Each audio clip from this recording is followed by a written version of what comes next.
எல்லோருக்கும் வணக்கம். மறுபடியும் உங்களை எல்லாரும் சந்திப்பதில் மகிழ்ச்சி. இன்றைக்கு மறுபடியும் நான் உங்களோட என்னுடைய திரையை பகிர்ந்து கொள்கிறேன். தொடங்குறதுக்கு முன்னாடி ஒரு சில விஷயங்களை நான் பேசுவேன். 2 செய்திகள் எனக்கு போன போன வாரம் நான் மதுரையிலே ஜீவபந்து ஸ்ரீபாலையா அவர்களுடைய 124வது நினைவு நாள் நிகழ்ச்சியில கலந்து கொண்டு பேராசிரியர் பேராசிரியர் தான் அவர், காமர்ஸ் ப்ரொஃபசர் திரு அருணன் எழுதி வெளியிட்டிருக்கக்கூடிய அந்த திருக்குறள் உரை அந்த குறள் உரையை வெளியிட்டு விட்டு வந்தேன். அப்பொழுது சில சிந்தனைகள் அன்று நாம் பகிர்ந்து கொண்டோம். அதில் எனக்கு அதை பற்றி பேச வேண்டும் என்று தோன்றியது. இந்த கொல்லாமையை பற்றி, கொல்லாமைக்காக அவர்கள் எவ்வளவு பணிகள் செய்திருக்கிறார் என்பதை பற்றி போன வகுப்பில் நான் குறிப்பிட்டேன். பல இடங்களுக்கு சென்று பல கோயில்களிலே அவர்கள் இந்த உயிர்ப்பலிகளை எல்லாம் நிறுத்தியிருக்கிறார்கள். அவர் சமண கோட்பாட்டினுடைய கொல்லாமையை எடுத்து சொல்லி, குறிப்பாக திருவள்ளுவர் கருத்தையும் வள்ளலார் கருத்தையும், வள்ளலார் குழுவினர் எல்லாரும் சேர்ந்து அதை செய்திருக்கிறார்கள். அதில் இந்த வள்ளலார் தாய்மானவர்களை தொடங்கி வள்ளலார்களை வளர்ந்து பிறகு இந்த சமண ஜீவபந்து ஸ்ரீபால் போன்றவர்களால் மேற்கொள்ளப்பட்ட அந்த பணி கேரளத்திலும் நம்முடைய 2 பெரும் ஆசிரியர்கள் இருந்தார்கள், ஆன்மீக பெரியார்கள். அந்த பெரியார்களே ஒருவர் சட்டம்பி சுவாமிகள். சட்டம்பி சுவாமிகள் அவர் அதாவது ஆதி பாஷை, ஆதி மொழி என்று தமிழ் தான் உலகத்தினுடைய முதல் மொழி என்று சொல்லி ஒரு நூல் எழுதியிருக்கிறார். அப்படிப்பட்டவர். அவர் தமிழும் வடமொழியும் மலையாளமும் தெரிந்த ஒரு ஆசிரியர். அவர் ஒரு பெரிய சட்டம்பி சுவாமிகள், மிகப்பெரிய ஒரு குரு. அவர் இந்த நம்முடைய திராவிட இயக்கத்தினுடைய கருத்துக்களை, பெரியார் சொல்லுற கருத்துக்களை எல்லாம் அங்கே கேரள மக்கள் பின்னணியிலே எடுத்து சொன்னவர் அவர். அதற்கு முன்னதாகவே, அது அதே காலகட்டத்தில் இவரெல்லாம் நம்முடைய சுந்தரம்பிள்ளையோடு எல்லாம் தொடர்புடையவர்கள்.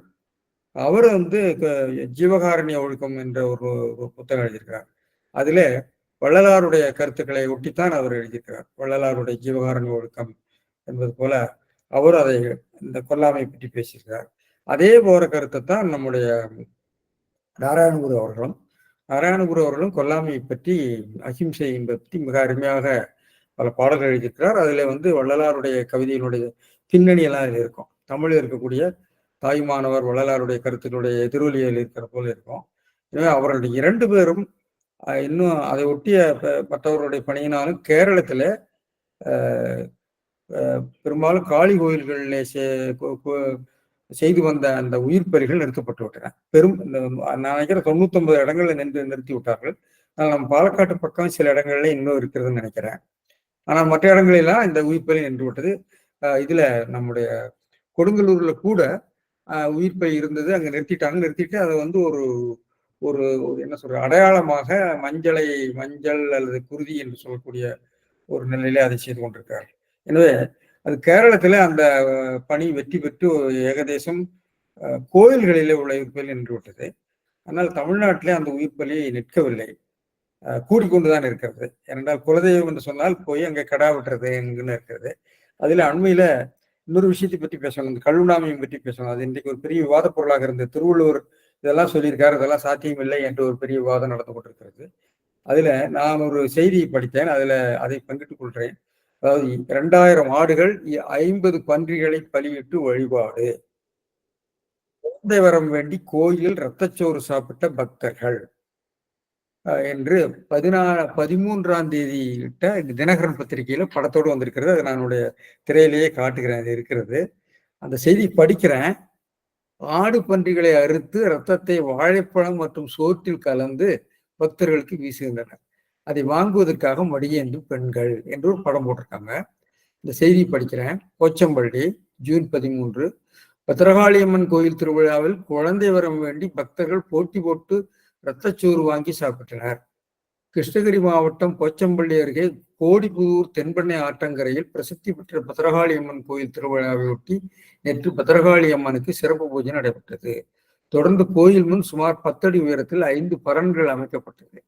அதில் 4 பரன்களில் ஆடுகளையும் 1 பரனில் பன்றியையும் கட்டி வைத்திருந்தனர். அப்போது அருள் வந்து ஆடிய பூசாரி பரன் மீது ஏறி பன்றியின் வயிற்றை கிழித்து அதில் வாழைப்பழத்தை போட்டு பிசைந்து இரத்தச்சோறு சாப்பிட்டார். பின்னர் பரன் மீது இருந்தவாறு ரத்தம் கலந்த சோற்றை பக்தர்கள் கூட்டத்தை நோக்கி அள்ளி வீசினார். அதனை அங்கு கூடியிருந்த ஆயிரக்கணக்கான ஆண்களும் பெண்களும் மடியேந்தி பிடித்து வாங்கி சாப்பிட்டனர். குழந்தை இல்லாத தம்பதிகள் இவ்வாறு இரத்தச்சோறு சாப்பிட்டால் குழந்தை பேர் கிடைக்கும் என்று நம்பி ஏராளமான பக்தர்கள் முண்டியடித்தனர். அதைத் தொடர்ந்து 5000க்கும் மேற்பட்ட ஆடுகளும் 50க்கும் மேற்பட்ட பன்றிகளும் பலியிட்டு வேண்டுதல் நிறைவேற்றினர். இதில் தமிழகம், ஆந்திரம், கர்நாடகா, பாண்டிச்சேரியிலிருந்து 20,000க்கும் மேற்பட்ட பக்தர்கள் குடும்பத்தினரும் கலந்து கொண்டனர். பலியிட்ட ஆடு பன்றிகளை சமைத்து நண்பர்களுக்கும் உறவினர்களுக்கும் விருந்து வழங்கினர். இன்னொரு செய்தி இருக்கு. இந்த செய்தியை படித்தால், ஒன்று, இந்த கொல்லாமையை எப்படி மீண்டும் கொல்லுதல் என்ற அறம் இவர்களெல்லாம் செய்த செயலை மீறி எப்படி அது மீண்டும் என்ன சொல்றது, மீண்டும் தலையெடுத்து மிகவும் ஒரு சாமியாட்டம் போடுகிறது என்பதை பார்க்கிறோம். இரண்டாவது, இதை சாப்பிட்டால் பிள்ளைப்பேர் கிடைக்கும் என்று ஒரு நம்பிக்கையை சொல்கிறார். ஊர் தோறும் பார்த்தீங்கன்னா இந்த என்னது செயற்கை கருத்தரிப்பு மையம் என்று கருத்தரிப்பை இன்றைக்கு கூட ஒரு செய்தியில் இருக்கு. யாரோ ஒரு கருத்தரிப்பு கொடுத்த அவர் இறந்துட்டாருன்னு போட்டிருக்கு. விந்து கொடுத்தவரை அவரை ஏதோ தவறுனால இறந்துட்டார் என்று இருக்கு. அப்போ அறிவியல் மூலமாக இந்த மருத்துவமனைகள் பெருகி கொண்டிருக்கிற இடத்துல இப்படி ஒரு நம்பிக்கை, இது திருவள்ளுவருடைய கொல்லாமையை எல்லாம் நாம என்ன செய்வது என்று எனக்கு தெரியல. இது ஒன்று. அடுத்தது, இன்றைக்கு நீங்க எல்லாரும் ஒரு தமிழ்நாட்டுல பேசுபொருளாகவும் பெரிய விவாத பொருளாக இருக்கக்கூடியது இந்த விஷச்சாராயம். அது கள்ளுண்ணாமை. அந்த கள்ளுண்ணாமையில அந்த விஷச்சாராயத்தை குடித்தவர்கள் அவர்கள் நிறைய பேர் இறந்து கொண்டிருக்கிறார்கள், இன்னும் இறப்பார்கள் போட்டிருக்கிறது. அவர்களெல்லாம் மிகவும் எளிய மக்களாக இருக்கிறார்கள். சரி, அப்போ இன்றைக்கு நம்ம 2 அறங்கள், திருவள்ளுவர் சொன்ன 2 அறங்களும் கேள்விக்குள்ளாக்கப்பட்டிருக்குன்னா, இதை பற்றி விவாதங்கள் தொலைக்காட்சியில் பேசுகின்றவர்கள்லாம் திருவள்ளுவர் சொல்லிவிட்டார், கள்ளுண்ணாமை பற்றி சொல்கிறார், நாம் என்ன செய்தோம், அது நடைமுறை சாத்தியமா இல்லையா, கொஞ்சமா குடிக்கலாம், நல்ல சரக்கா கொடுக்கலாம் அரசாங்கம், இதெல்லாம் அதை பற்றி பேசுகிறார்கள். இதை பேசுகிற போது திருவள்ளுவரை எல்லாரும் பேசுகிறார்கள். திருவள்ளுவரை இந்த இது கேரளத்துல இந்த பிரச்சனை வந்தது. கேரளத்துல பிரச்சனை வந்தபோது தெளிவாக நாராயணகுரு போன்றவர்கள் தெளிவாக சொன்னார்கள், மദ്യം விஷமான, அதாவது மது என்பது விஷம், அதை கழிக்கிறது, அதை சாப்பிடக்கூடாது என்று சொன்னார்.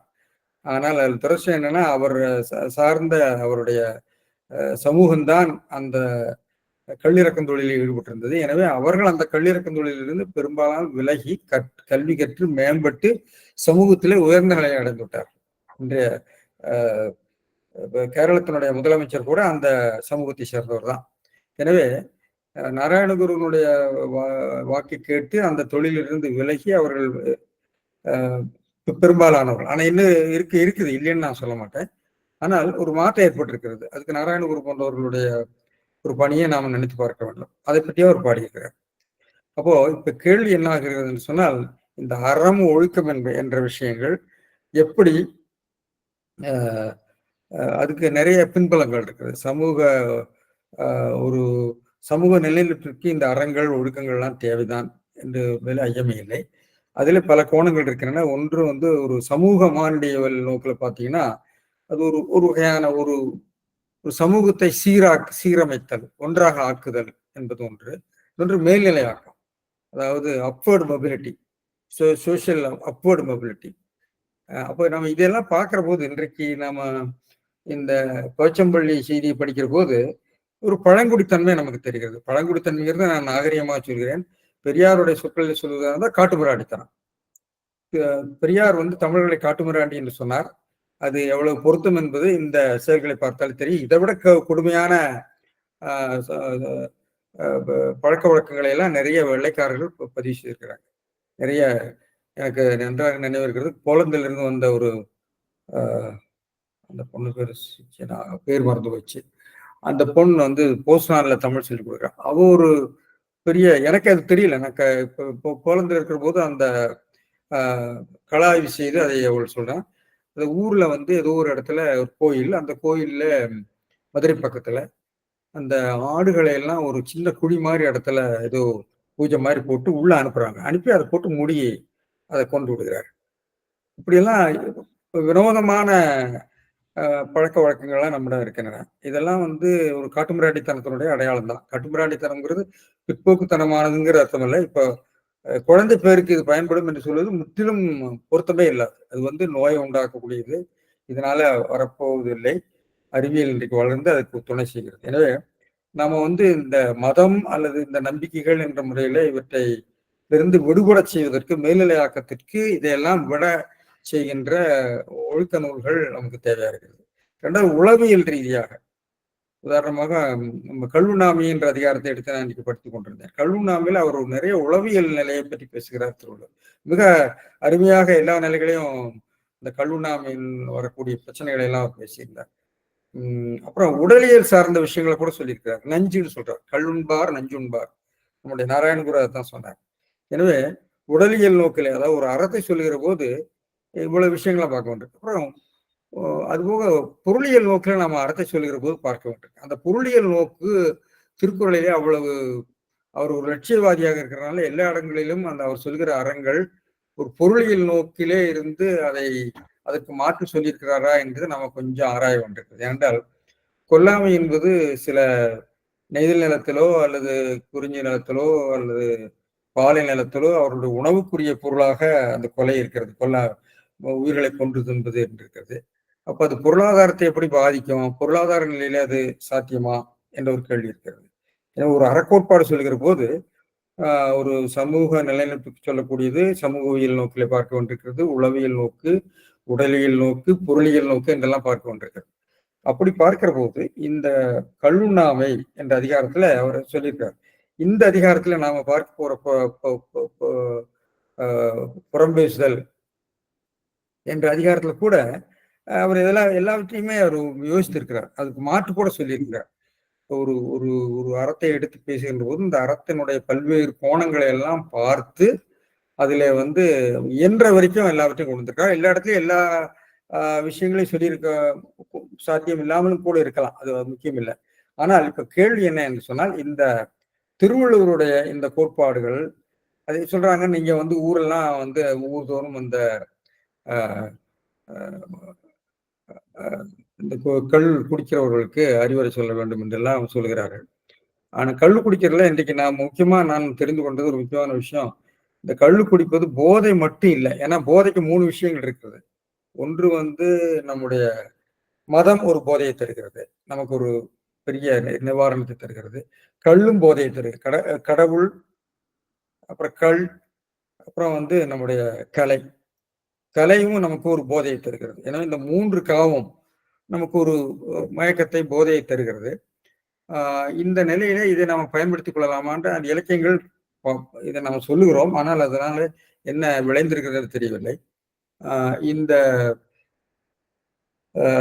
அதை பேசுகின்றவர்கள் பலரும் சொன்னபோது ஒரு முக்கியமான ஒரு கருத்து எனக்கு மிகவும் முக்கியமாகப்பட்டது. இதுல கள் உண்டு இறந்தவர்கள்லாம் மிகவும் நலிந்த பிரிவினர் பொருளாதாரத்துல, சமூகத்துல. அவர்களுக்கு இது வந்து ஒரு வேலை செய்து களைப்பு தீர்வதற்கு உரிய ஒரு பொருளாக அதை பயன்படுத்துகிறார்கள். அந்த உடல் வலி தீர்வதற்காக அதை கொடுத்தார்கள் என்று சொல்கிறார்கள்.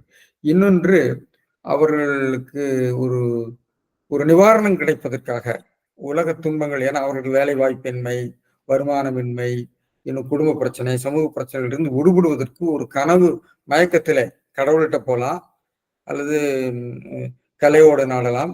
அது மாதிரி கல்லை நாடுகிறார்கள் என்ற ஒரு கருத்து நமக்கு கூறப்பட்டது. அதுல முக்கியமான செய்தி என்னன்னு சொன்னால், இந்த கள் குடிக்கின்றவர்கள் அரசாங்கமோ அல்லது வெளியிலோ கிடைக்கக்கூடிய மது மிக விலை உயர்ந்ததாக இருக்கிறனால விலை குறைந்த போதை தரக்கூடிய மருந்தை குடிக்கிறார்கள் என்று சொன்னார்கள். எனவே இதில் பொருளாதாரம் மிக முக்கியமாக ஒரு விஷயமாக இருக்கிறது. எனவே ஏழை மக்களை நாம தூக்கி விட வேண்டும். எனவே கள்ளுண்ணாமையை பற்றி நாம அறிவுரை கூறினால் மட்டும் போதாது, அவங்க கள்ளு குடிக்காமல் இருக்கிறதுக்குரிய சமூக மேல்நிலையாக்கத்தை செய்வதற்கு அவர்களுக்கு உள்ள பொருளாதார நிலையை மேம்படுத்தினால் ஒருவேளை இது குறையலாமோ என்று எனக்கு தோன்றியது. இதை சிலர் குறிப்பிட்டார்கள். சில ஆசிரியர்கள் பேசுகின்றவர்கள்லாம், முக்கியமான ஆசிரியர்கள், பேச்சாளர் குறிப்பிட்டார்கள். அவருடைய பொருளாதார தாழ்நிலையிலிருந்து அவர்களை உயர்த்தினால் சில வேளை இது குறையலாம் என்று ஒரு கருத்து சொன்னாங்க. எனவே இது வந்து ஒட்டுமொத்தமாக பார்க்க வேண்டிய ஒரு சிக்கல். இது திருவள்ளுவரை மட்டும் குறை சொல்லி கொண்டிருப்பதனால இன்னும் பிரயோஜனம் இல்லைன்னு நினைக்கிறேன். திருவள்ளுவருடைய குரல் என்றைக்கும் ஒலித்துக் கொண்டேதான் இருக்கிறது 2000 ஆண்டுகளாக. எனவே இந்த ஒரு பின்னணியில இந்த புறங்கூறாமைக்கு நம்ம மறுபடியும் வந்துருவோம். இது ரொம்ப நீண்டு போய்விட்டது. இந்த புறங்கூறாமை என்பது 20வது அத்தியாயமாக இருக்கிறது. இந்த புறங்கூறாமை என்பதற்கு பரிமேலழகர் தெளிவாக சொல்லியிருக்கிறார். புறங்கூறாமை என்பது அதுக்குரிய அதிகார விளக்கத்தில் அவர் சொல்லுகிற போது என்ன சொல்கிறார் என்றால், நான் அதுக்கு முன்னாடி அவரை சொல்லிட்டு அப்புறம் அந்த சொல்றதுக்கு போறேன். இந்த புறங்கூறாமையாவது யாவரையும் இகழ்ச்சியானவற்றை புறத்துரையாமை அப்படிங்கிறது மணக்குடவர் சொல்றார். யாவரை பற்றியும் இகழ்ச்சியானவற்றை வெளியிலே பேசக்கூடாதுங்கிறது. ஸ்லாண்டர், பேக் பைட்டிங் எல்லாம் சொல்றாங்க இல்லையா? அது பரிமேலழகர் அதாவது காணாத வழி பிறரை இகழ்ந்து உரையாமை. அவங்க இருக்கும்போது விமர்சனம் பண்றது இல்லை, காணாத வழி பிறரை இகழ்ந்து உரையாமை. இது மொழி குற்றம் மனக்குற்றம் அடியாக வருதலான் இது அழுக்காராமை வெகாமையின் பின் வைக்கப்பட்டதுன்னு ஒரு விளக்கம் சொல்றாரு. இது ஒரு முறை சைக்கலாஜிக்கல் ப்ராப்ளம். இது உளவியல் பிரச்சனை. நேரடியாக பேச முடியாமல், எதிர்த்து பேச முடியாமல் அவர் இல்லாத போது பேசுறது அப்படிங்கிற ஒரு நிலைமையை அவர் விளக்குற மாதிரி இருக்கிறது. இந்த சொல் தமிழில புறங்கூறுதல் என்பது ஒரே சொல். புறங்கூறுதல் புறங்கூறுதல் என்பதற்கு ஒரு 30 சினானிம்ஸ் ஒருவர் பொன்மொழி தமிழில் இருக்கிறது. ரொம்ப ஆச்சரியமா இருந்தது. நான் பார்த்த அளவுகளே அவ்வளவு இருந்தது. அதாவது அங்கி தொடுப்பி, அங்கிடு தொடுப்பி, இருதலை மணியன், இழி சொல், கதைகாவி, குஞ்சம், குண்டணி, குரலை, புரணி, கொடுவாய் அப்படிங்கிற ஒரு பேர் கூட இருக்கு. எங்க ஊர் பேர் இது. கொடுமையான வாய், கொண்டியம், கோச்சொல்லி, கோல்பிராது, கோளன், கோளுரை, சாலம், தொடுப்பு, நந்துணி பேச்சு, நொதுமலாளன் என்று இப்படி பழிப்பு, மயக்கு, வெறும் புறங்கூறுதல் அப்படிங்கிற ஒரு சொல் இருக்கிறது. இன்னும் அங்கிடு திருப்பி, அங்கிடு துடுப்பன், குண்டணி, சொண்டிச்சாடை, நிவச்சொல், இத்தனை சொற்கள் தமிழ் இலக்கியங்கள்ல பரியாயங்கள்னால அதனுடைய இதாக கொடுக்கப்பட்டிருக்கு. குரலை, புரணி பேசுங்கிறது ரொம்ப சாதாரணமாக சில வட்டார வழக்குகள் இருக்கிறது. அப்போ இன்றைக்கு நாம பார்க்கக்கூடிய இந்த புறங்கூறுதல் என்பது ஒரு வகையான உளவியல் மனவியல் பிரச்சனை. அது மொழியால வெளிப்படுகிறது. அது எப்படி, அதை பத்தி திருவள்ளுவர் ரொம்ப கடுமையாக அவர் எடுத்துக்கொள்கிறார். அதை நம்முடைய புறத்திரட்டுல அறநெறிச்சாரம், பழமொழி போன்றவற்றில தான் இதை பத்தி இருக்கிறது. மற்ற நூல்களில் இதை பத்தி வெளிப்படையாக தனி அதிகாரம் இல்லை. திருவள்ளுவர் தான் பல அறக்கருத்துக்களை மிக விரிவாக எடுத்துக்கொண்டு 10 திருக்குறள்ல பல்வேறு கோணங்களில பல பல செய்திகளையும் நுட்பமாக ஆராய்ந்து சொல்லியிருக்கிறார். அதுல அறநெறிச்சாரத்துல சொல்லுது, அதாவது இந்த தேவர்கள் கண் சிமிட்டாமல் இருக்கிறது என்னன்னா, இது மாதிரி புறம் பேசுகிறவர்களை பார்த்துத்தான் என்று ஒரு கருத்து சொல்கிறது. அது விழித்தியமையான் என்ற நிலை தேவர் காரணம். அப்புறம் இந்த புறம் பேசுகிறவனை பற்றி என்ன சொல்றது? மூக்கு அற்றதற்கு கீழ் பழி. அவனுக்கே மூக்கு இல்லை, அவன் என்ன வேணாலும் சொல்லிட்டு இருப்பான். மூக்கு இல்லாதவனுக்கு எதுவும் இல்லை, அவன் பாட்டு சொல்லிட்டு இருக்கான். அப்புறம் அதே மாதிரி உண்ட வீட்டுக்கு தீயிடுவது என்ற ஒரு கருத்தை பழமொழி சொல்லியிருக்கிறது. மணிமேகலையிலே பொய்யே, குரலை, கடும் சொல், பயனில் சொல் இதெல்லாம் கூடாதுன்னு சொல்லப்பட்டிருக்கிறது. இது பௌத்த நூல்களில் இதை பற்றி அதிகமான கதைகள் இருக்கிறதாக பேராசிரியர் சோனா கந்தசாமி அவருடைய முன்னுரையில் எழுதியிருக்கிறார். நானும் பார்த்த அளவுல நிறைய பௌத்த நூல்கள் கருத்துக்கள் தான் சொல்லப்பட்டிருக்கிறது. பௌத்தத்துல தமிழ் சொற்களை சொல்றான், சொல்லும்போது அதை சொல்லுகிறேன். புறங்கூற்றாளன், பேக் பைட்டர், ஸ்லாண்டரர்னு இருக்கு. சிலப்பதிகாரத்திலே வருகிறது. இவர்கள்லாம் பொய்க்கரியாளர், புறங்கூற்றாளர், இவர்களெல்லாம் பிடிச்சு தின்னும், அந்த பேய் பிடிச்சு தின்னும்னு சொல்லி சொல்லப்பட்டிருக்கிறது. புறங்கூற்று, புறங்கூறுதல் என்பது ஒரு சொல். அதாவது காணாத விடத்து பிறர் மேல் அலர் தூற்றுதல் என்று சொல்லி பார்க்கிறோம். புறங்கூறு. அப்புறம் புறம் பேசுதல். புறம் பேசுதல் என்பது பழைய தீயப்பிரபந்த உரையிலையும் இருக்கிறது, கிரியா இன்றைய மொழியிலையும் இருக்கிறது. அதனால புறம் பேசுங்கிறது கிரியாகராதின்னு இருக்கிறது. பிறகு வேற சில சொற்கள் அலர் என்பது பெரும்பாலும் பலர் மறிந்து கூறும் புறங்கூற்று. அது I will talk a village about 2 lovers காதலர்களை பற்றிய ஒரு பேச்சுன்னு அடிப்படையா நம்ம பார்க்கிறோம். அம்பல்ங்கிறது அதே மாதிரி தான். அது சிலரறிந்து கூறும் புறங்கூறும் மொழி. சிலருக்குள்ள காசிப் மாதிரி பேசிக்கொள்றதுன்னு சொல்றாங்க. இதை வடமொழியில பிசுனம்னு சொல்றாங்க. பிசுனா, பிசுனம், கோட்சொல்லுகை. பிசுனன் சொன்னா ஒரு உலோபி என்ற பொருளும் உண்டு, கஞ்சன் என்ற பொருளும் உண்டு. ஆனால் அடிப்படையில் பிசுனம் என்று சொன்னால் கோல் சொல்லுதல் என்று சொல்கிறார்கள். பிசுனம், பிசுனாரி, பிசுனாரி பயல் அப்படின்னு வழக்கல் இருக்குது. அவனை நம்ம பெரும்பாலும் பிசுனாரிங்கிறது கஞ்சன், லோபி என்ற பொருளை தான் பயன்படுத்துறோம். ஆனா சம்ஸ்கிருதத்துல பிசுனா, பைசுனா அப்படின்னு சொன்னா இந்த back biting, slandering, tale bearing, calumny சொல்றாங்க, விக்கெட்னஸ்ன்னு சொல்றாங்க. இப்படி இந்த ஒரு செய்தியை எடுத்துக்கொண்டு திருவள்ளுவர் 10 திருக்குறள்ல அதை மிக விரிவாக பேசுகிறார். அதுல நம்ம முதல்ல 2 திருக்குறளை நம்ம இன்னைக்கு பார்க்கலாம். புறங்கூறாம். அதாவது இந்த 10 திருக்குறளை நீங்க பார்த்தீங்கன்னு சொன்னா அந்த முதல் 4 திருக்குறளை புறங்கூறனுடைய கொடுமையை பற்றி சொல்லியிருக்கிறார்.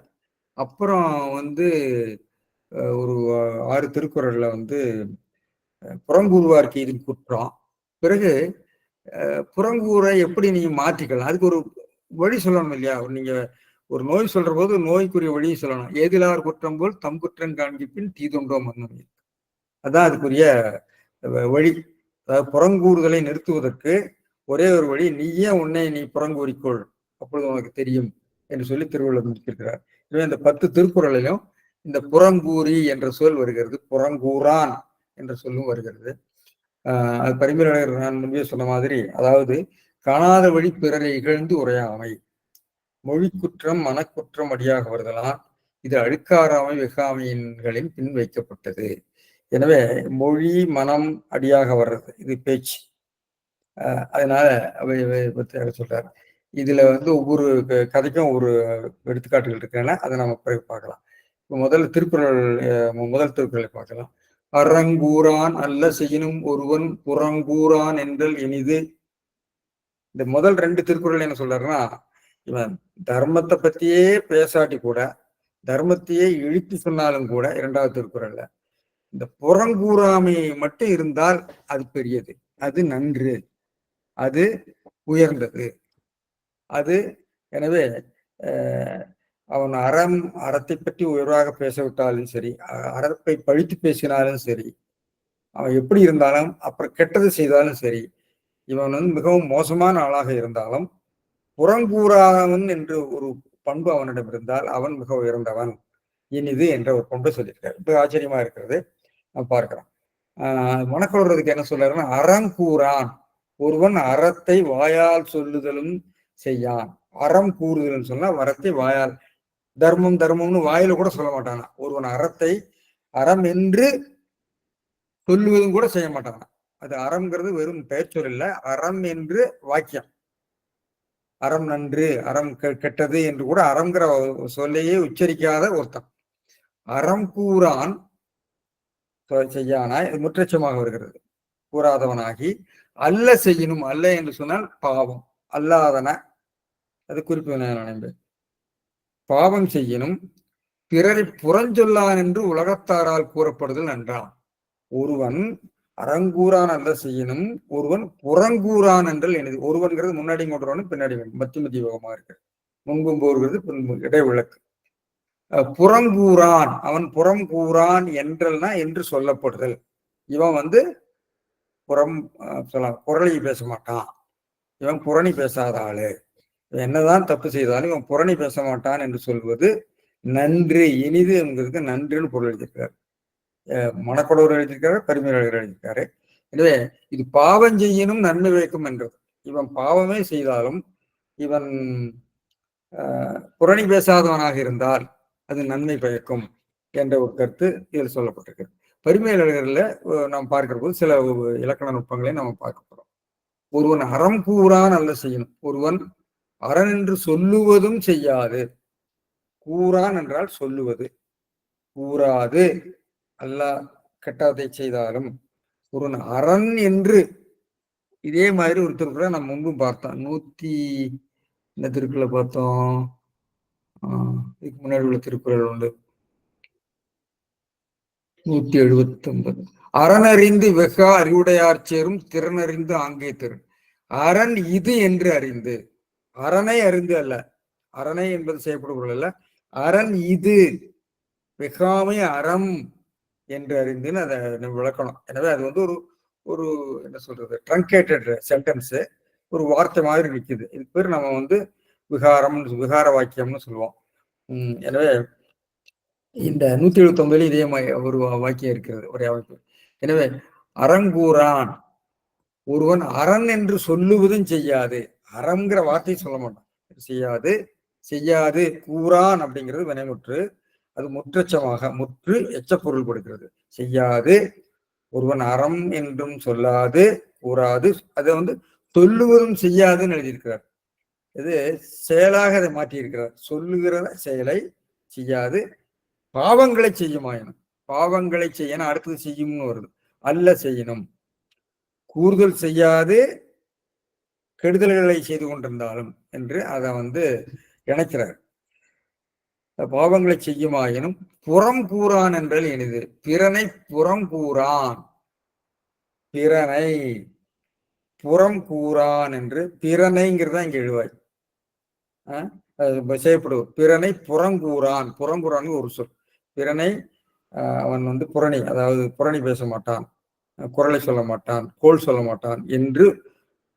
என்றல் அப்படிங்கிறதுக்கு உலகத்தாரால் சொல்லப்படுதல், என்றால் எனப்படுதல். எனப்படுதல் என்ற செயற்பாட்டு வினை பொருளில் அவர் எழுதுகிறார். செய்வனை வடிவம், ஆனால் செயற்பாட்டு வினையாக பொருள் சொல்ல வேண்டும்.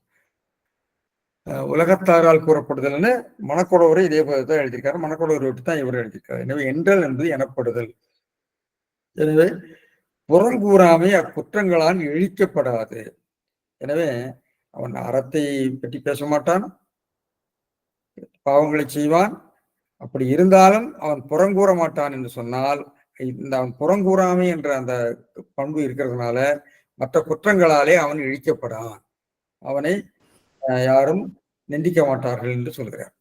மேம்பட்டு தோன்றும் என்பதாம். எனவே இந்த பண்பு, புறங்கூறாமை என்ற பண்பு மேம்பட்டு தோன்றும் என்று சொல்கிறார். இதனால் அவ்வரத்தினது நன்மை கூறப்பட்டது. இதனால் அவ்வரத்தினது நன்மை கூறப்பட்டதுன்னு பார்க்கிறோம். நன்மை நன்மை நன்மை சொல்லிட்டார். அடுத்தது, ஒருவன் அறத்தை சொல்லாமல் பாவமே செய்தாலும் அடுத்தவரை பற்றி புறம்பேச மாட்டான் என்றால், என்று சொல்லப்பட்டால் என்று அர்த்தம். அவர் வந்து கட்டளை வாக்கியமாக்கியிருக்க, அதுவே அவனுக்கு நல்லது. அவனுக்கு நல்லதுன்னு சொல்றாரு. அவனுக்கு நல்லது, உலகத்தாரால் சொல்லப்படுதல் நன்றுன்னு சொல்றாரு. அவனுக்கு நன்றுன்னு எடுக்கலாம். பொதுவாக மு வரதராசனாருடைய தெளிவுரை திருக்குறளுடைய சொற்போக்குக்கு ஏற்ப அமையும். பெரும்பாலும் பரிமையாளரை ஒட்டி அவர் அமைத்திருப்பார், இன்றைய மொழியில் அமைத்திருப்பார். எனவே நம்ம வாசிக்கக்கூடிய தெளிவுரைகளில நம்ப தகுந்தது எனக்கு தெரிய திருவள்ளுவருடைய திருக்குறளுக்கு மு வரதராசனாருடைய தெளிவுரை மட்டும்தான் நம்ப தகுந்ததாக இருக்கும் பெரும்பகுதிக்கு. வாக்கியம் பாருங்க, ஒருவன் அறங்கூறான் அல்ல செய்யணும் புறங்கூறான் என்றல் இனிது. புறங்கூறான் எனப்படுதல் என்று சொல்லப்படும், இவன் புறங்கூற மாட்டான் என்று சொல்லப்படுதல் இனிது என்று எழுதியிருக்கிறாரு. அதுதான் அது வாக்கிய அமைப்பு. எனவே ஒருவன் என்பது முன்பும் பின்பும் வந்திருக்கிறது. எனவே இதனுடைய இலக்கண அமைதிகளை பார்க்கிற போது சில விஷயங்களை நாம் பார்க்கலாம். ஒருவன்கிறது பெயர் சொல்லாக இருக்கிறது. அறம், அரண் என்று ஒரு வாக்கியம். அறம் என்று, அறம் இது அறம், இது அறம் எத்தகையது என்றெல்லாம் பேச மாட்டான். இது வந்து அறம் 179 அதே மாதிரி வடிவம் இருக்குதுன்னு நான் சொன்னேன். அடுத்து கூறான், முற்றச்சம். முற்றச்சம் சொன்னா சொல்லுவதும் செய்யாது. கூறான் கூறாது, சொல்லுவதும் கூறாதுங்கிறத கூறுவதும் செய்யாது. என்ன செய்வான்? அல்ல செய்யணும். பாவங்களை, அல்லங்கிறது அல்லன குறிப்பின பேர், அது பாவங்கள்னு ஒரு பொருள் இருக்கிறார். செய்யணும், செய்யுமாயினும் நேச்சம். புறங்கூறான், இது ஒரு சொல். புறங்கூறுதல்ங்கிறது ஒரு சொல். ஆனால் வேலாயுதனார் வந்து, மூத்தா வேலாயுதனார் நம்முடைய இதுல இந்த சொல்லடையில புறன் என்று பிரித்து போட்டிருக்காரு. அது பொருத்தம் இல்லை, அப்படி பிரிக்க கூடாது. சொல்லை பிரித்து வேலாயுதனார் புறம் காணாவிடம் என்று பொருள் கூறுவது பொருத்தமற்றது. ஏனென்றால் பிறனை பிரித்து அவர் சொல்லி இருக்கிறது காணாத விடம். புறம் என்பது காணாத விடம் அடுத்ததுல வருகிறது, காணாவிடம். அதனால் அதை வைத்து சொல்லியிருக்கிறார்.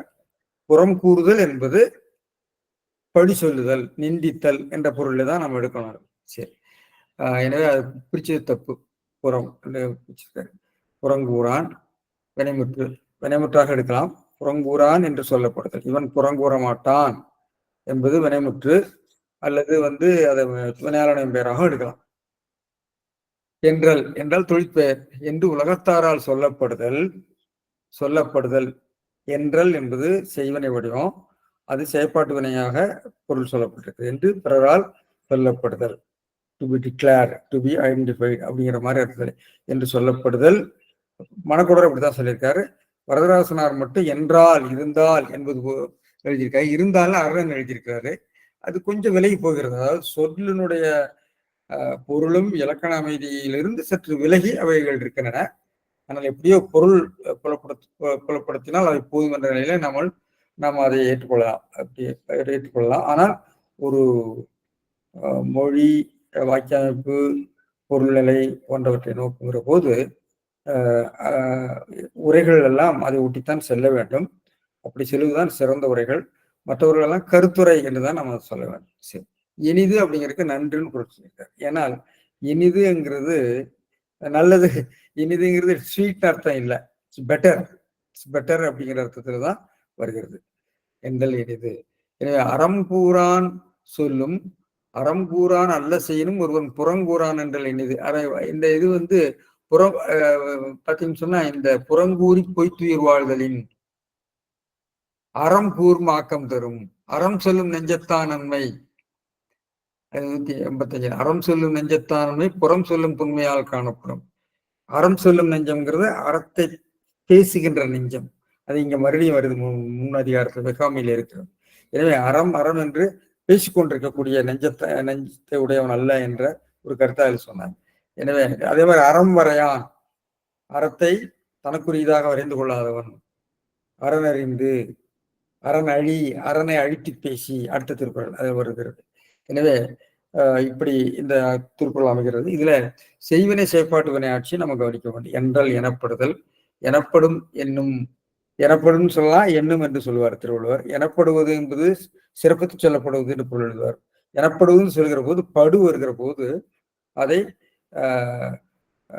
அந்த பொருளை அழுத்தி சொல்லுவது போல அதுக்கு பொருள் கூறும். எனப்படுவது என்பதற்கு என்று சிறப்பித்து சொல்லப்படும்.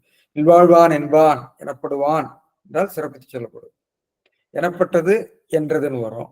எனப்படுவார் என்பார் இருப்பேன். இதெல்லாம் திருக்குறள் இருக்கிற வடிவங்கள். என்ன, அது ரொம்ப விரிவாக அந்த ஆராய்ச்சிக்கு போகல, அதை பற்றி முன்னாடி பேசியிருக்கோம்.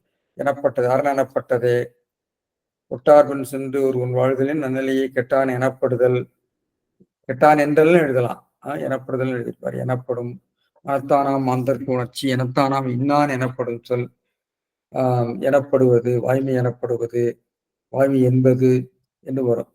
எனவே திருக்குறளிலே இந்த செயற்பாட்டு வினை படு ஆட்சி மற்ற செய்வினை ஆட்சிகளோடு ஒத்து வரும். அது அதனுடைய அந்த பொருட்சூழலிலே ஒரு அழுத்தம் சொல்வதற்காக அந்த மொழியை பயன்படுத்துவார் என்பதை நம்ம தெரிந்து கொள்ள வேண்டும். இது பெரும்பாலும் அதிகமாக மேற்கோள் காட்டப்படவில்லை. தொல்காப்பிய பொருளதிகாரத்திலே கட்டமை ஒழுக்க கண்ணுமைக்கண் புறங்கூறாமை என்பது மிகப்பெரிய ஒழுக்கம், ஒரு இல்லறத்தில் இருக்கக்கூடியவனுடைய மிகப்பெரிய ஒழுக்கம் என்பதற்கு இதை மேற்கோளாக சொல்லப்பட்டிருக்கும். அடுத்த திருக்குறளுக்கு நாம் போகலாம். அடுத்தது அதே கருத்து தான். அங்கே அறத்தையே சொல்ல மாட்டான், அறம் என்ற சொல்லையே சொல்ல மாட்டான். இங்கே அறம் என்பதை அழித்து பேசுவான், அறத்தை நிந்திப்பான், அறத்தை இகழ்ந்துரைப்பான். அதான் அர்த்தம். அரண் அழி அல்லவை செய்தலின், இங்கே அல்லவை மறுபடியும் வருகிறது. அரணழி அல்லவை செய்தலின் தீதே புறநழி பொய்த்து நகை. அழினா அழித்துன்னு அர்த்தம். இதை நம்ம சொல்லி செயல் அப்படின்னு சொல்லுவாங்க. அதாவது அழித்தல் என்ற வினைச்ச வடிவத்தை பெறுவதற்கு பதிலாக அழி என்று ஒரு வினைப்பகுதியை ஈட்டி சொல்கிற போது அது வினைச்ச வடிவமாக பயன்பட்டிருக்கிறது. அப்போ இது மாதிரி வடிவங்களே நம்ம சொல்லிசை அளபடை, அதாவது இந்த அளபடை ஒரு இலக்கண மாற்றத்தை சொல்லுகிறதுன்னு அர்த்தம். சொல்லிசை அளபடைனா அதாவது சில இடங்கள்ல இன்னிசை அளபடையாக இருக்கும், இன்னிச்சுன்னா இசைக்காக ஒரு நீண்டு ஒலிக்கும். அப்படி இல்லாம இது வந்து சொல்லி செயலப்படை. அதாவது செய்யுளியல்ல வந்து செய்யுள்ள யாப்பு ஏதாவது தட்டுப்பட்டதுன்னா அதுக்காக நீண்டு வரும். 3 வகையான அளபடைகள் இருக்கிறது உங்களுக்கு தெரியும். இது சொல்லி செயலப்படைங்கிறது அது கிராமட்டிக்கல் சேஞ்ச். ஒரு இலக்கண மாற்றம் ஏற்பட்டு விட்டது அந்த சொல்லிலே என்பதை காட்டுகிற அளபடை இது. இது கிராமட்டிக்கலி மார்க்டு. இதுக்கு பொருள் உண்டு. அழிங்கிறதுக்கு வந்து வினைச்சமாக ஆக்குகிறது. இந்த வினைச்சமாக ஆக்குகிற இலக்கண பொருள் இந்த அளபடிக்கு உண்டு. சரி. அழி அழினா என்ன பொருள்? அழினா நமக்கு எல்லாரும் அழிங்கிறதுக்கு நம்ம எல்லாரும் நம்ம அதுக்கு அதுக்கு முன்னாடி இந்த பொருளை சொல்லிவிட்டு அப்புறம் விளக்குவோம். அழி அல்லவை செய்தலின் தீதே புறநழி பொய்த்து நகை. சரி, மணக்குடர் என்ன சொல்ற? அறத்தை அழித்துன்னு சொல்ற.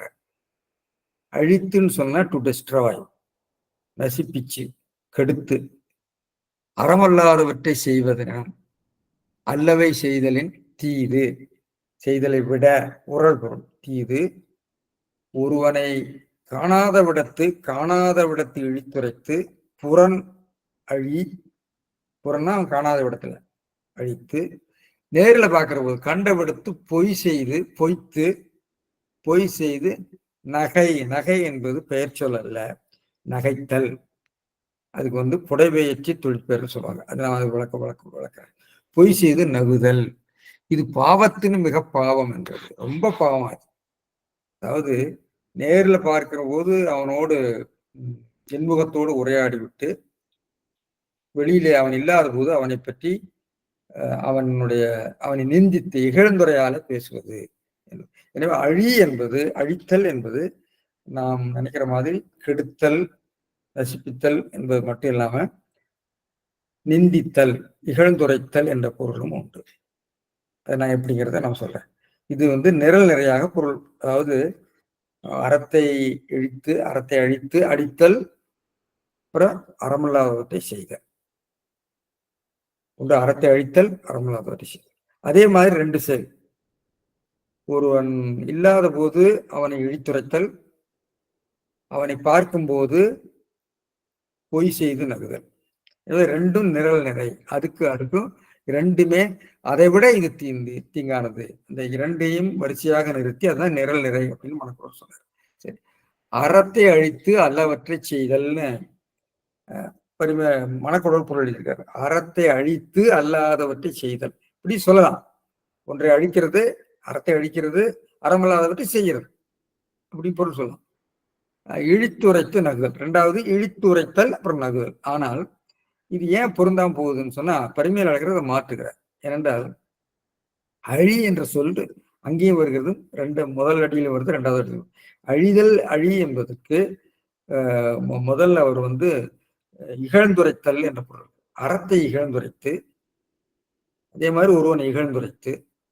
எனவே 2க்கும் ஒரு நிரல் நிறை வருகிற போது இந்த பொருத்தமின்மை கொஞ்சம் வந்து விடுகிறது. 2 மனக்குடர்ல ஒன்று அறத்தை அழித்தல், அறமல்லாதவற்றை செய்தல். இங்கே அறத்தை இகழ்ந்துரைத்தல், செய்தல், அறமல்லாதவற்றை செய்தல். எனவே இதற்கு சமமாக ஒருவனை அவன் இல்லாத போது இகழ்ந்துரைத்தல், பார்க்கிற போது சிரிக்கிறது. எனவே இந்த கொஞ்சம் பொருத்தமின்மை இருக்கிறது. மனக்குடவர்ல ஒரு சீர்மை இல்லை, பரிமேலழகருடைய பொருள்ல ஒரு சீர்மை இருக்கு. நம்ம பார்க்கிறோம், பரிமேலழகருடைய நாம் பார்க்கும்போது தெரியும். அரண் அழி அல்லவை செய்தல் என் தீது. அரண் என்பது ஒன்று இல்லை, அரண் அழி. மறுபடியும் அதே தான், அரண் அழி. அரண் என்பது ஒன்று இல்லை என அழித்து சொல்லி. அழின்னு சொன்னா, அழித்தல்னு சொன்னா கெடுத்தல், நசிப்பித்தல் என்ற பொருள் மட்டும் இல்லை, நிந்தித்தல், இகழ்ந்துரைத்தல் என்ற அர்த்தம். அழித்து சொல்லுதல் என்று சொன்னாலே இகழ்ந்துரைத்தல் என்ற அர்த்தம். இந்த அழித்து சொல்லுதல் என்ற பொருள் லெக்சிகன்ல முதல்ல அதை கொடுக்கல, பின்னாடி 2 சப்ளிமெண்ட்ல தான், துணையில தான் வந்திருக்கிறது. முதல்ல இதுவர்களுக்கு அது கண்ணில் படல. இது பரிமேலழகரை இந்த பொருளை சொல்லியிருக்கிறாரு. எல்லாவற்றுக்கும் பரிமேலழகரை எடுத்துக்காட்டாக சொன்னவர்கள் இவர்கள் பிற்கால ஒரு தக்கையாக பரணியில் இருக்கக்கூடிய எடுத்துக்காட்டை சொல்லி இதை சப்ளிமெண்ட்ல கொடுத்துருக்காங்க. நான் அதை பிறகு விளக்கும் போது தெரியும். எனவே அழித்தல் என்று சொன்னால் அழித்து சொல்லுதல், இகழ்ந்துரைத்தல், நிந்தித்தல் என்ற ஒரு பொருள். எனவே டு ஸ்லாண்டர் என்ற ஒரு பொருள் வருகிறது. அதன் மேல் பாவங்களை செய்தல். அதன் மேல் ஒண்ணு வந்து வந்து டெராகேட்டரியா பேசுறது, அப்புறம் இதை செய்யறது. எனவே அறத்தை அழிக்கிறதுல அறத்தையே முதல்ல தூஷணம் பண்ணியாச்சு, அதை வந்து நிந்தித்தாச்சு. அதுக்கு பிறகு அதை அறமல்லாதவற்றை செய்தலும் தீமை உடைத்து தீதுங்கிறது தீமை உடைத்து புறன் அழி பொய்த்து நகை ஒருவனை காணாத வழி இகழ்ந்துரையால் அழுத்தி சொல்பாரு. அழி என்பதற்கு மறுபடியும் அழுத்தி சொல்லுன்னு சொல்றாரு. பொருள் ஒரே மாதிரி சீரா கொடுத்துருக்காரு. புறன்னா காணாத வழி. யார அதுக்கு செய்யப்படும் பொருள் ஒருவனை காணாத வழி அவனை இகழ்ந்துரையால் அழுத்தி சொல்லி, இகழ்ந்துரையால் நிந்தனை சொற்களாலே அழுத்தி சொல்லி கண்ட வழி அவனை பார்க்கிற போது அவனோடு பொய்த்து நகுதல், பொய்யாக முகமலர்ந்து பேசுதல் என்று பொய்யாக முகமலர்ந்து பேசுதல் எழுதியிருக்கிறார். இதுல ஒரு பொருள் வேறுபாடு இருக்கு. அதை நாம் பிறகு இந்த இலக்கண விஷயங்களை முடித்துட்டு சொல்றேன். உரட்சி நிரல் நிறை வகையால் கொள்க. அதாவது அறத்தை அழித்து பேசுவது, ஒருவனை வெளியிலே காணாத வழி அழித்து பேசுவது, பாவங்களை அல்லவைகளை செய்தல், அதே மாதிரி பொய்யாக நகுதல், இதுதான் நிரல் நிறை. ரெஸ்பெக்டிவ்லி அதுக்கு சீர்மம். அழித்தல்னா பாருங்க, அது பொருள் எழுதுகிறார். அழித்தல்ங்கிறது ஒளியை கோரல். ஒளி என்பது புகழ். புகழை ஒருவருடைய நல்ல அவரை பற்றி இருக்கக்கூடிய நல்ல செய்திகளை, புகழை ஒளி என்று சொல்வார்.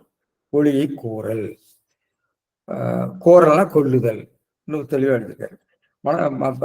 பெரும்பாலும் வரதராசனார் அதை பெரும்பாலும் அதை தான் பேசியிருக்காரு. அதையே ஒட்டு தான் பேசப்பார். அறத்தை அழித்து பேசி அறமல்லாதவர்களை செய்வதை விட ஒருவன் இல்லாத விடத்தில் அவனை அழித்து பேசி பழித்து பேசி ரெண்டும் ஒன்றுதான். பழித்து பேசி நேரில் பொய்யாக முகமலர்ந்து பேசுதல் தீமையாகும். எனவே அழி அப்படிங்கிறது அழித்து என்றால் அழித்து பேசி அல்லது பழித்து பேசி நிந்தித்து இகழ்ந்துரையால் ஒருத்தரை அவருடைய புகழுக்கு ஊர் விளைவிக்கும்படி பேசுதல் என்ற பார்க்கலாம்.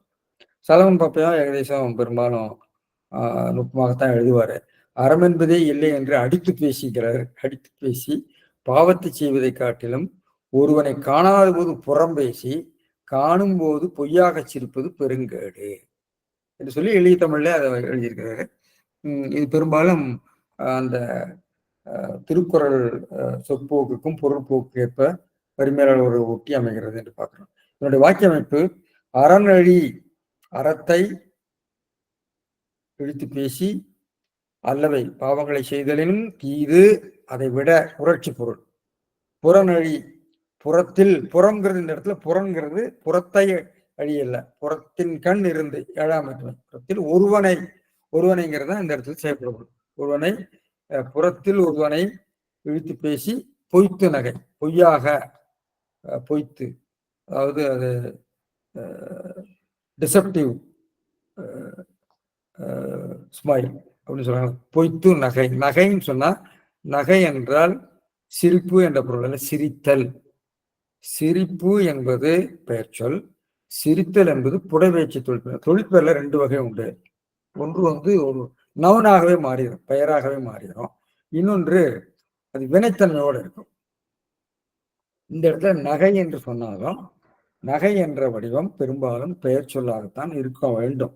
ஆனால் இந்த இடத்துல நீங்க யாப்புக்காகவோ என்னவோ நகைத்தல் அவர் போடல, நகைத்தல் என்ற புடைபேச்சு தொழில் பெயராக அதை விளக்க வேண்டும் சொல்கிறார். அது நான் என்னங்கிறது விளக்குறேன். ஏன்னா இப்ப அரண் என்பது எப்படிங்கிறத நம்ம இப்ப சொல்லடவை பார்க்கலாம். அரண் என்பது சொன்னா அரண் என்பது ஒன்று இல்லை, அரண் என்பது ஒன்று இல்லை என்ற ஒரு வாக்கியத்தினுடைய சுருக்கமாக அறத்தை அழித்து சொல்லி என செய்யப்படுபவர் சொல்கிறார். அழுத்தி சொல்லி அழித்து சொல்வன எச்சம் அல்லவை அதன் மேல் பாவங்களை, அல்லவைங்கிறது பாவங்களை. அங்க அல்லன்னு சொன்னாரு, இங்க அல்லவன்னு சொல்றாரு. சரி, செய்தலின் பொருள் தொழிற்பெயர் செய்தலினும். பரிதியார் வந்து செய்வதை போல அப்படின்னு எடுத்திருக்கார். பரிதியார் வந்து ஓம பொருளாக எடுத்திருக்கிறார். அது ஒரு முக்கியமான விஷயம். தீமை உடைத்து புறன் ஒருவனை காணாத வழி புறத்தில் ஒருவனை என்று செய்யப்படும். இகழ்ந்துரையால் அழுத்தி சொல்லி நிந்தித்து கெட்ட வார்த்தைகளால அவருடைய புகழுக்கு ஊர் விளைவிக்கும் மாதிரி பேசி, இது சொல்லி செயல்படை, இதை அழித்து என்று ஆண்டிருப்பனும் இந்த இடத்துல அது பிரச்சனை இல்லை. அழித்துன்னு சொன்னாலும் தப்பு இல்லை. ஆனால் ஏன் திருக்குறள்ல இது மாதிரி இடங்கள்ல அளபடி ஆள்கிறார் என்பது ஒன்று. ஒரு யாப்புக்காக மட்டும் இருக்கலாம். யாப்பு அமைதி இல்லாவிட்டாலும் யாப்புக்கு ஊறு வராது அழித்து என்று சொன்னாலும். ஒருவேளை ஓசி இனிமைக்காக இதை சொல்லியிருக்கலாம். அழித்து என்பதை விட அறனழித்து அல்லவை செய்தலின் தீதே புறனழித்து பொய்த்து நகை என்று சொல்வதை விட அழி என்று சொல்கின்ற ஒரு சுருங்கிய வடிவம் ஒரு ஓசை நயத்தை மிகுவிக்கிறதோ என்று தெரியல. அதை ஆராய்ந்து பார்க்க வேண்டும் என்று நான் சொல்லியிருக்கிறேன். பொய்த்துங்கிறது வினையச்சம். கண்ட வழி அவனோடு பொய்த்து பிறரோடு சேர்ந்து கொண்டு நகையா. இது இன்னொரு நுட்பம் நான் சொன்னேன். இந்த பொய்த்து நகை என்பது அவன் யாரை பற்றி அவன் பழுது பேசுகிறானோ அவரை நேரில் காணும் போது அவரோடு பொய் சிரிப்பது என்றுதான் எல்லாரும் பொருள் எழுதியிருக்காங்க. காளிங்கர் மட்டும் என்ன சொல்றாருன்னா, அவன் இல்லாத போது பேசி மற்றவர்களோடு சேர்ந்து நகையாடுவதுன்னு சொல்றாரு. அவ்வளவு பொருத்தமா இருக்கிற மாதிரி தெரியல. ஏன்னா பொய்த்து நகைன்னு இருக்கிறது. மற்றவர்களோடு எள்ளித்தானே நகையாடுவான். ஏன்னா பிறரோடு சேர்ந்து கொண்டு நகையாடுதல்னு அவர் பொருள் இருக்கிறாரு. அவ்வளவு பொருத்தமா என்று தெரியவில்லை, பார்க்க வேண்டும். சரி, நகை நகுதல் இது புடைபெயர்ச்சி தொழிற்பெயர்.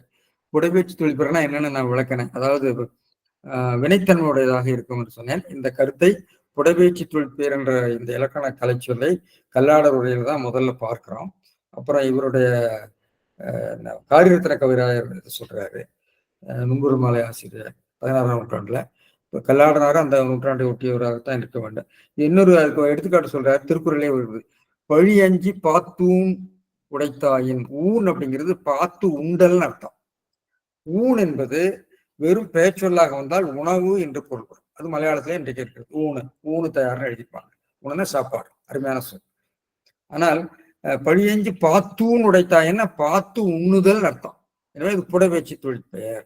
உண்டு வருதல் போல பெயரச்ச புடைபெயர்ச்சி தொழிற்பெயரோடு வந்ததுன்னு அவர் சொல்றார். அதே மாதிரி கல்லாத மேற்கொண்டு ஒழுகல் கொண்டு ஒழுகல் என்பதும் அப்படித்தான். ஒழுகல் என்பது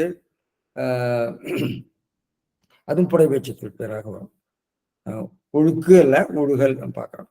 புறநழி பொய்த்து நகை, இது இந்த எடுத்துக்காட்டு சொல்லியிருக்காரு. அதே மாதிரி ஒட்டார்பின் சென்றொருவன் அப்படிங்கிறது 867 நினைக்கிறேன், குறிக்காம விட்டுட்டேன். ஒட்டார்வன் சென்றொருவன் வாழ்தலின் கட்டான் எனப்படுதல் நன்றுங்கிறதுல அந்த நிலை என்பது நிற்றல் என்ற பொருள்ல வரும். நிலைங்கிறது பேச்சொல்லாக இருந்தாலும் நிற்றல் என்ற பொருள்ல அங்க வருகிறது பார்க்கிறோம். இதை இலக்கண பேரகராஜிலும் குவாலியர் குறிப்பிட்டிருக்கார். எனவே அழித்தல் என்பதற்கு தமிழ் பேரகராதி 2வது சப்ளிமெண்ட்ல தான் நிந்தித்தல், அழுத்தி சொன்னவாறு என்று தக்கையாகப்பரணியிலிருந்து கொடுத்திருப்பாங்க. தக்கையாகப்பரணியில அழுத்தி சொன்னவாறு என்று சொன்னால் அதை இழுத்தி சொன்னது என்ற அர்த்தம் அந்த இடத்துல. அது அதாவது நான் விளக்குறதுக்கு நேரம் ஆகும். அது ஆடுபாடு இதுல வரும்னு நினைக்கிறேன், வருகிறது. எனவே அங்கிருந்து எடுத்து கொடுத்துருக்காங்க. இது ஆனால் பரிமேலழகர் உரையிலேயே இது இருக்கிறது என்பதை அவர்கள் கவனிக்கவில்லை போல இருக்கிறது. அதை நம்ம மாற்ற வேண்டும். எனவே முதற்குறளே அறமில்லை என்று சொல்கிறவன், 2ஆம் குறளை அறத்தை இகழ்ந்து பேசுகிறவன், 2 பேரும் பற்றியும் பேசி இவர்கள் 2 பேருமே புறம் பேசாமல் இருந்தால் உயர்ந்தவர்கள் என்பது போல நல்ல வரம் என்று அவர் சொல்லியிருக்கிறார். இது மேற்கோளாக புடைபெயர்ச்சி தொழிற்பெயராக வருகிறது. காரிரத்ன கவிராயர் சொல்லியிருக்கிறார். 500 பந்தியின் புரட்சி பொருள் அவர் சொல்லியிருக்கிறாரு. பெருமை உடையதனை பீடித்தலினா என்பது இதுல வருகிறது. எனவே இவ்வாறு இந்த திருக்குறள்ல இந்த அழித்தல் என்பது ஒரு இலக்கண நிலையில சொற்பொருள் நிலையில நுட்பமாக திருக்குறள் ஆளப்பட்டிருக்கிறது என்பதை சொல்லி இந்த உரையோடு நான் நிறைய செய்யலாம் நினைக்கிறேன். நன்றி, வணக்கம். இதை பற்றி அழுக்காராமை பற்றி ஐயன் திருவள்ளுவர் மட்டும்தான் அவ்வளவு அழுத்தமாக வேற எந்த நூல்களிலும் நீதி நூல்கள் சொல்லப்படாதது அப்படின்னு ஒரு தடவை சொன்னீங்க. அது போல அதற்கு நேர் மாறாக இதுல புறங்கூறாமை பற்றி இத்தனை இலக்கியங்கள், இத்தனை மேற்கோள்கள் காட்டப்பட்டிருக்கின்றன என்பது நீங்க இப்போ நிகழ்ச்சியை தொடங்கறதுக்கு முன்னாடி சொன்ன அந்த 2 செயல்களை பார்க்கும் பொழுதும், இந்த புறங்கூறாமை இதுவும் வந்து வேறு மாற்றமே கிடையாது. கொல்லாமை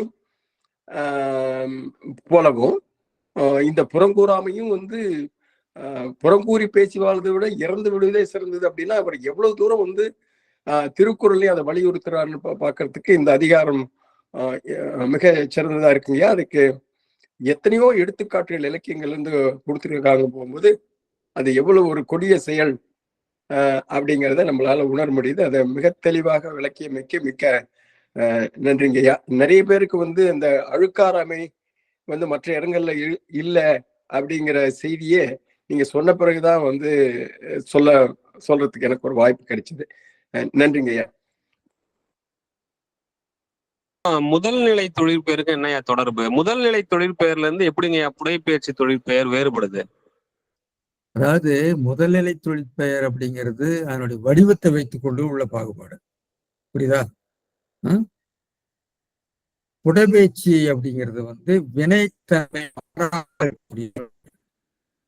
அதாவது இப்ப வந்து அடின்னு சொன்னா அடி என்பது முதல்நிலை தொழிற்பெயர். அடி வந்து அது புடைப்பெயர்ச்சி தொழிற்பெயராக இப்ப நகைன்னு வச்சுக்கோங்க. நகைங்கிறது வந்து முதல்நிலை திரிந்த தொழிற்பெயர். நகை நகை என்பது சிரிப்பு என்று சொன்னீங்கன்னு சொன்னா அது வந்து புடைப்பெயர்ச்சி இல்லாத வெறும் பெயரா மாறிடுது. அதாவது நவுனாவே மாறிடுது. Verbal noun. இது வந்து ஆக்டிவ் வெர்பல் நவுன், வினைத்தன்மையோடு இருக்கு. ஏன்னா இதை நீங்க வந்து வந்து அவன் அவன் நகை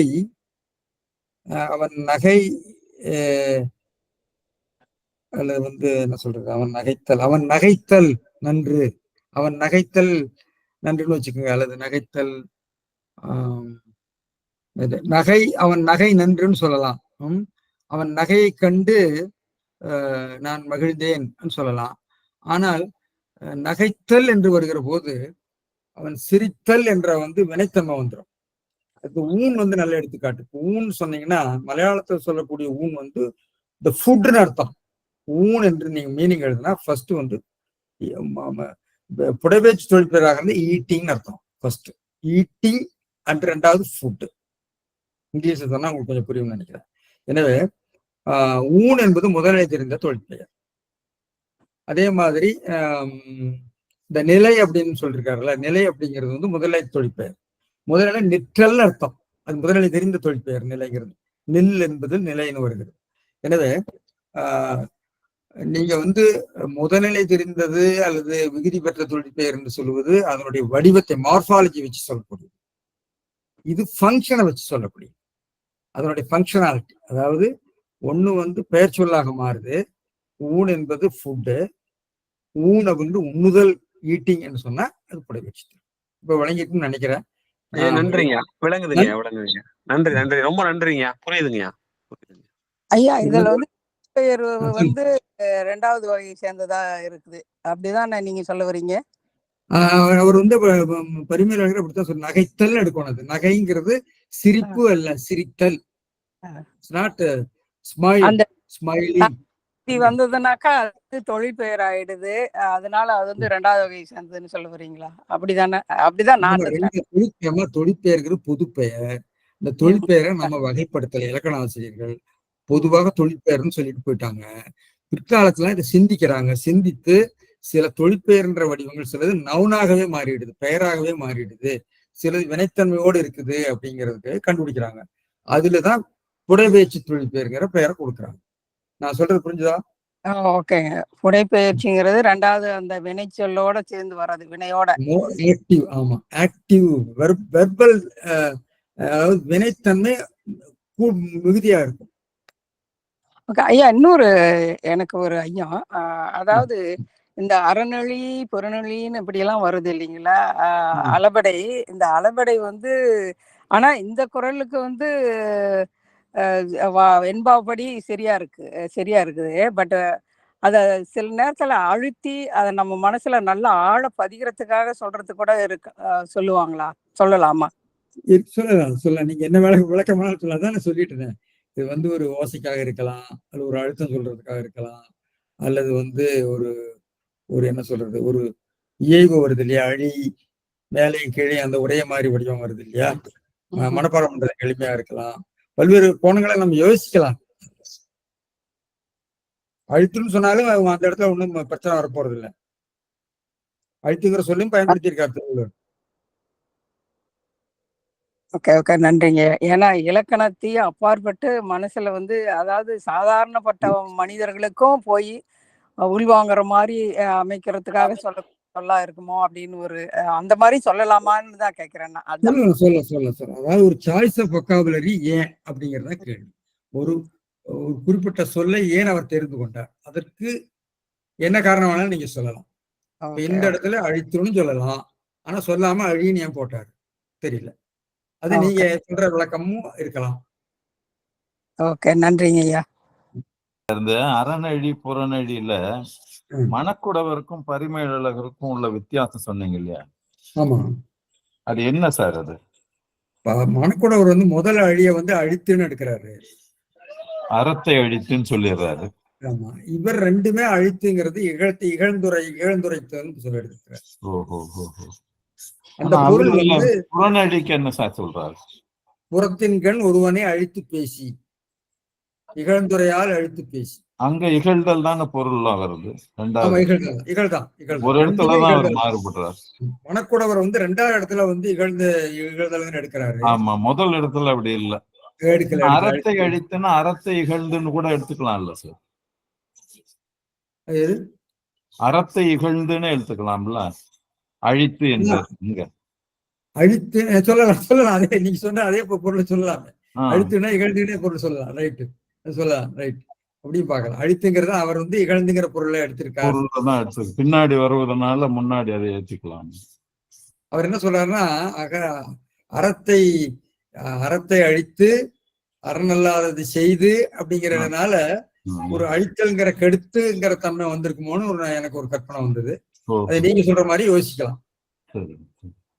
ஆனா இந்த அழித்து சொல்லி என்பதுல வெர்பு டிரான்சிட்டிவ் இன்ட்ரான்சிட்டிவ் ரெண்டும் போட்டிருக்காங்க. அவரை அழித்தா பொருள் கொடுத்திருக்காங்க, நிந்தித்தல்னு பொருள் கொடுத்திருக்காங்க. அதாவது நிந்தித்தல் வெர்பு டிரான்சிட்டிவ்னு இருக்கு. ஆமா, புறம்பேசி, ஒருவனை புறம்பேசி, ஒருவனை பற்றி புறம்பேசி, ஒருவன் மேல் மேல் எடுக்கிறாரு ஒரு இடத்துல, ஒருவன் மேல் குற்றம் சொல்லி. ஆனா இகழ்தல் என்பதுல இந்த மாதிரி பொருளே வரல சார். அவங்க அவமதித்தல் கொடுத்திருக்காங்க, டிரான்சிட்டிக்கு அவமதித்தல்னு கொடுத்திருக்காங்க, இன்னொன்னு மறத்தல் கொடுத்திருக்காங்க, இன்ட்ரான்சிட்டியில அசாக்கிரதையாதல்னு கொடுத்திருக்காங்க. இகழ்ந்தினா அதை நினைவு தப்பி அதை பத்தி கவனிக்காம இந்த பொருள் வரல அங்க. இந்த இதுல வருதான்னு கேக்குறீங்க இல்லையா? ஆமா ஆமா, அது யோசிக்கணும். நான் பார்த்தது டிரான்சிட்டிவ் இன்ட்ரான்சிட்டிவ் ரெண்டுமே இருந்தது. அது ஒரே கான்டெக்ஸ்ட் தான் கொடுத்திருக்காங்க. அழித்து சொல்லிதான் கொடுத்திருக்காங்க.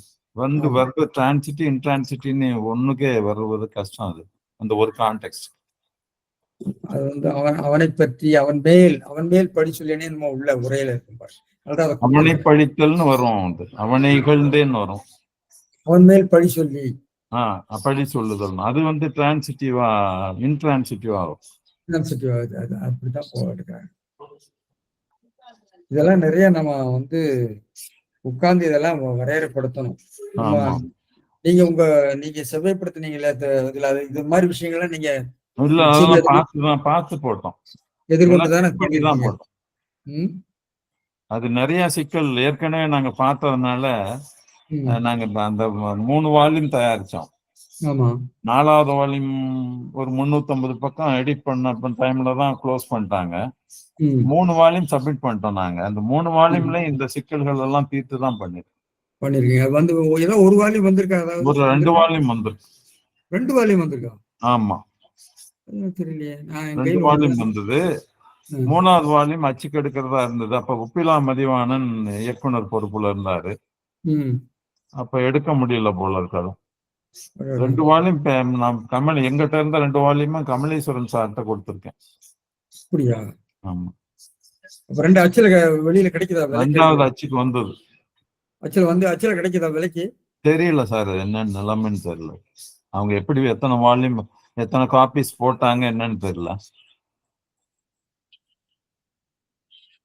நமக்கு வந்து ஒரு சொல்லுங்க. அவங்கன்னு சொல்றாங்களே, எங்க இல்ல அது பின்தொடர்ந்து பார்க்கலாமா? அது நீங்க சொல்ற மாதிரி இவ்வளவு பெரிய ஆய்வு நூல்லாம் வந்து வெளியில வருது, தெரியாம போயிருமே. யாருக்கிட்ட சொன்னா இதை வந்து மறுபடியும் வெளிச்சத்துக்கு கொண்டுட்டு வர முடியும்னு பாக்குறீங்க? அத யாருக்கு சொன்னாலும் வராது சார் அது. ஏன்னா பழைய வால்யூமே கிடையாது. தமிழ் லெக்சிகன் இன்னைக்கு பழைய வால்யூமே கிடையாது. 400 ரூபாய்க்கு கொடுத்து எல்லாத்தையும் விட்டு தீர்த்துட்டாங்க. அதற்கு பிறகு பல்கலைக்கழகத்திலே பணம் இல்லைன்னு ப்ராஜெக்டே க்ளோஸ் பண்ணிட்டாங்க. அதனால வால்யூமும் போடல. முதல் வால்யூம் போட்டதுலயே நிறைய தவறுகள் இருந்தது. அதை ரீஎடிட் பண்ணி கொடுத்துட்டோம் முதல் வால்யூம். செகண்ட் வால்யூம் ஒழுங்கா பார்த்துருக்கோம். அதனால சென்னை பல்கலைக்கழகம் தான் இதுல முடிவு எடுக்கணும். அது தொடர்ந்து செய்யணும். அது செஞ்சாதான் அது ஒரு பெரிய, அதே நம்ம ஒரு வவலுக்கு மட்டுமே ஒரு 5 வால்யூம்க்கு வரும் போல. மேலே வரும் சார், மேல வவலுக்கு மட்டுமே நான் சொல்றேன். அதான் நான் சொல்றேன். அதாவது மலையாளத்துல வந்து 20 தொகுதிகள் திட்டமிட்டாங்க. 10-12 வந்திருக்கு, அதோட நிக்குது. வவலுக்கு மட்டுமா சார்? வவலுக்கு இல்ல, மொத்தத்துல நான் சொல்றேன். இது வரும் சார். இது ஏராளமா தரவுகள் திரட்டி வச்சிருக்காங்க. சான்றுகள் தரவாதாரங்களோடு சேர்த்து லெக்சிகனாவே இருக்காது, என்ட்ரி ஃபார்மேட்லயே இருக்கு. அதை எடிட் பண்றதுதான் பெரும்பாடா இருக்கு. இப்ப நீங்க பொருள் எல்லாம் வரையறுத்துட்டீங்களா? பொருள் எல்லாம் வரையறுத்து எழுதிட்டாங்க. அந்த கான்டெக்ஸ்டுக்கு சரியான பொருளா என்பது கண்டுபிடிக்கிறது தான் பெரிய சிக்கலா இருக்கு. அது முதல்ல நீங்க தனியா வந்து நம்ம கார்பஸ் டிக்ஷனரின்னு சொல்லக்கூடிய நூல்களுக்கு தனியா அகராதி வரணும். ஆமா ஆமா, அப்பதான் நம்ம இதை சரி பண்ண முடியும். அல்லது அந்த நுட்பத்தோட நம்ம பார்க்கணும். அவ்வளவு எளிதாக ஆட்கள் இல்லாம போயிட்டாங்க. அப்படி ஈடுபாட்டோட உழைக்கணும். அதுல ஈடுபாட்டோட உழைக்கிறதுக்கு இன்னைக்கு ஆட்கள் கிடைக்க மாட்டேங்க.